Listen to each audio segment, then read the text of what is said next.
سوال یہ پیدا ہوتا ہے کہ زکوٰۃ کن لوگوں کو دے سکتے ہیں؟ قرآن پاک میں بھی آپ کے سامنے ہم نے آیت پڑھی، سورہ توبہ کی آیت ہے، انما الصدقات للفقراء والمساکین والعاملین علیہا والمؤلفۃ قلوبہم وفی الرقاب والغارمین وفی سبیل اللہ وابن السبیل۔ پوری تفصیل سے اللہ تعالیٰ نے 8 لوگوں کا اس آیت میں ذکر کیا اور بتا دیا کہ مستحق زکوٰۃ کون ہیں، واجبی صدقہ کس کو دے سکتے ہیں اور فرض زکوٰۃ کس کو دے سکتے ہیں۔ 8 لوگوں کا ذکر کیا، ہم ترجمہ کر دیتے ہیں، اس کے بعد بتاتے ہیں کہ 4 لوگ آج کے زمانے میں ملتے ہیں، باقی 4 لوگ آج کے زمانے میں بڑی مشکل سے ملتے ہیں، بلکہ نہیں بھی ملتے ہیں۔ اللہ تعالیٰ نے کہا کہ صدقات اور واجبی صدقہ یا پھر یہ کہتے ہیں زکوٰۃ ان کو دیا جا سکتا ہے للفقراء، فقیروں کے لیے۔ فقیر اس کو کہتے ہیں کہ جس کے پاس کھانے پینے کے تو پیسے ہیں، یعنی وہ 2 وقت کا کھانا تو کھا رہا ہے لیکن صاحب نصاب نہیں ہے، وہ خود زکوٰۃ ادا نہیں کر سکتا، اس کو کہتے ہیں فقیر۔ لیکن آج ہماری زبان میں جو فقیر کہتے ہیں جو گھر پہ مانگنے آتا ہے، اس شریعت کی نگاہ میں وہ فقیر نہیں ہے۔ نمبر 2 والمساکین، دوسرا کس کو دے سکتے ہیں؟ مسکین کو دے سکتے ہیں۔ شریعت مسکین اس کو کہتی ہے جس کے پاس کھانے پہننے کے لیے بھی نہ ہو، جس کو ہم فقیر کہتے ہیں، شریعت اس کو مسکین کہتی ہے۔ لہٰذا فقیر کو بھی دیا جا سکتا ہے، یعنی جس کے پاس جو صاحب نصاب نہیں ہے، جس کے اوپر زکوٰۃ فرض نہیں ہے، اور اس کو بھی تو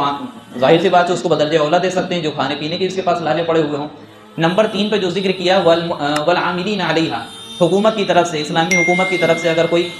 ٹیکس اور زکوٰۃ وصولنے پر مقرر کیا گیا ہے، لہٰذا اس کی تنخواہ اور اس کا ہدیہ بھی اس زکوٰۃ کے پیسوں سے دیا جا سکتا ہے۔ نمبر 4 پر ذکر کیا والمؤلفۃ قلوبہم، اور جو نیا اسلام میں داخل ہوا ہو اس کی دل جوئی کے لیے، دل جمعی کے لیے، اس کے دل کو میلان کرنے کے لیے، اس کے دل کو ادھر جھکانے کے لیے اس کو بھی زکوٰۃ کا پیسہ دیا جا سکتا ہے جو نیا اسلام میں داخل ہوا ہے۔ اسی طریقے سے آگے فرمایا نمبر 5 پہ وفر رقاب، اگر کوئی باقاعدہ جو پہلے غلاموں اور باندیوں کا سلسلہ چلتا تھا، اگر غلام اور باندی ہیں تو ان کو آزاد کرانے میں زکوٰۃ کا پیسہ دیا جا سکتا ہے۔ نمبر 6 پہ فرمایا کہ والغارمین، قرض دار، اگر کسی نے اپنے گھر کے اعتبار سے بڑا مضبوط ہے، اس کے پاس گاڑی بھی ہے، اس کے پاس جو ہے باقاعدہ گھر بھی ہے، کھاتا پیتا بھی اچھا ہے، لیکن قرض دار ہو گیا ہے بہت زیادہ، تو ایسے شخص کو بھی زکوٰۃ دی جا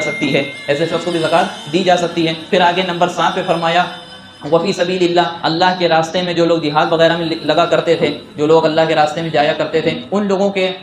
باقاعدہ سفر میں اور ان کے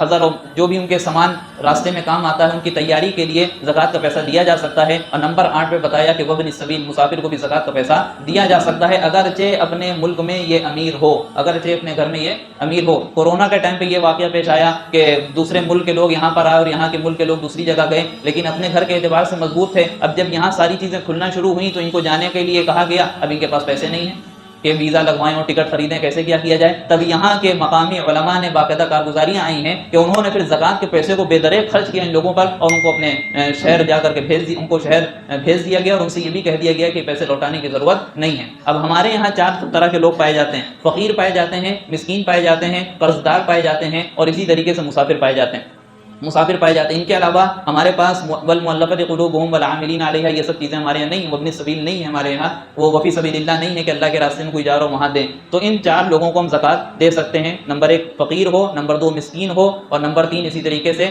قرض دار ہو، اور نمبر 4 جو ہم نے ذکر کیا کہ مسافر اگر کوئی ہمارے یہاں آ جائے تو ہم اس کو بھی زکوٰۃ دے سکتے ہیں۔ زکوٰۃ اپنے قریبی رشتہ داروں کو دینا افضل ہے، پہلے اپنے سگے بھائی بہن کو دیکھیں، اپنے قریبی رشتہ داروں کو دیکھیں، اگر ان میں ہم زکوٰۃ دینے کے بعد ہمارے پاس بستی ہے تب اپنے محلے والوں کو، اپنے علاقے والوں کو دیکھیں، پھر تیسرا درجہ آتا ہے کہ ان لوگوں کو ہم دیکھیں جن میں دین کا نفع زیادہ ہے، جو ہمارے مدارس میں غیر مستطیع طلباء پڑھتے ہیں، طالبات پڑھتی ہیں،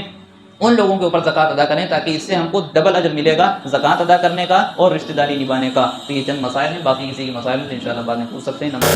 ویڈیو اگر اچھی لگی ہو تو لائک کریں، شیئر کریں اور چینل کو سبسکرائب کرنا نہ بھولیں،